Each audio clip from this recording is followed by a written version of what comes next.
आरव कपूर एक साधारण वनस्पति वैज्ञानिक नहीं था। वो किंवदंतियों का खोजी था। उसकी छोटी सी अपार्टमेंट में प्राचीन पौधों पर किताबें, दुर्लभ बीज और पौराणिक पौधों के सिद्धांतों से भरी जर्नलें बिखरी हुई थी। एक शाम शहर के पुराने पुस्तकालय के एक धूल भरे कोने में उसे एक बेहद प्राचीन पांडुलिपि मिली।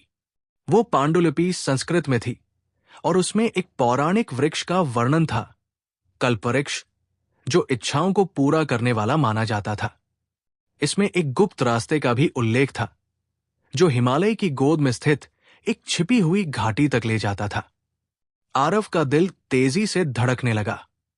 किंवदंतियों के अनुसार कल्पवृक्ष केवल उसी को आशीर्वाद देता था जिसके हृदय में निस्वार्थता हो। आरव ने तय कर लिया कि वह इसे खोजेगा, न प्रसिद्धि के लिए, न धन के लिए, बल्कि एक घातक पौध रोग वर्दांत ब्लाइट से दुनिया के वनों को बचाने के लिए। वो रोग सैकड़ों पौधों को नष्ट कर चुका था और समय बहुत कम था। 2 हफ्ते बाद आरव हिमालय की तलहटी में बसे छोटे से गांव धरा में पहुंचा। गांव के लोग उसे संदेह भरी नजरों से देख रहे थे। उसने कल्पवृक्ष के बारे में पूछताछ की, लेकिन लोगों ने उसे समझाया कि जो भी इसकी खोज में गया वो कभी वापस नहीं लौटा। एक शाम गांव के बुजुर्ग के साथ आग के पास बैठकर बातचीत करते हुए आरव ने पांडुलिपि का उल्लेख किया। बुजुर्ग की आंखें चौड़ी हो गई। ये शापित लेख कहां से मिला तुम्हें? उन्होंने गंभीर स्वर में पूछा।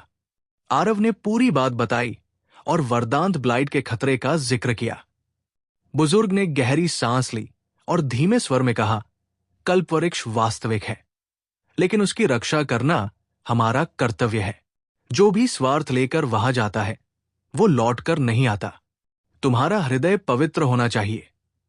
बुजुर्ग ने एक पुराना नक्शा सौंपते हुए कहा, नदी का पीछा करना, जहां 3 धाराएं मिले, मध्य मार्ग लेना, पर ध्यान रखना, जंगल में मृग तृष्णाएं होंगी। आरव ने घने जंगल में यात्रा शुरू की। वहां पेड़ों के तनों पर चमकते प्राचीन चिन्ह थे और चारों ओर अजीब सी फुसफुसाहटें थी। जंगल उसे डराने की कोशिश कर रहा था। एक रात झरने के पास डेरा डालते समय उसने एक सपना देखा। एक आवाज उसे पागल कह रही थी। जागने पर उसने खुद को दिलासा दिया कि उसका उद्देश्य सच्चा है। अगले दिन उसे एक प्राचीन मंदिर मिला जिस पर बेलें और जंगली पौधे चढ़े थे। अंदर पत्थर की नक्काशी में लोगों को एक विशाल वृक्ष के सामने प्रार्थना करते हुए दिखाया गया था। कई दिनों की कठिनाई के बाद वो 3 धाराओं वाले स्थान पर पहुंचा और मध्य मार्ग चुना। अचानक हवा में एक अद्भुत सुगंध फैली और पेड़ हटकर एक सुनहरी घाटी का मार्ग देने लगे। वहां वो था, कल्पवृक्ष। उसका विशाल तना प्रकाश से दमक रहा था और पत्तियां सुनहरी आभा से झिलमिला रही थी। जैसे ही आरव पास पहुंचा, एक अदृश्य शक्ति ने उसे रोक दिया।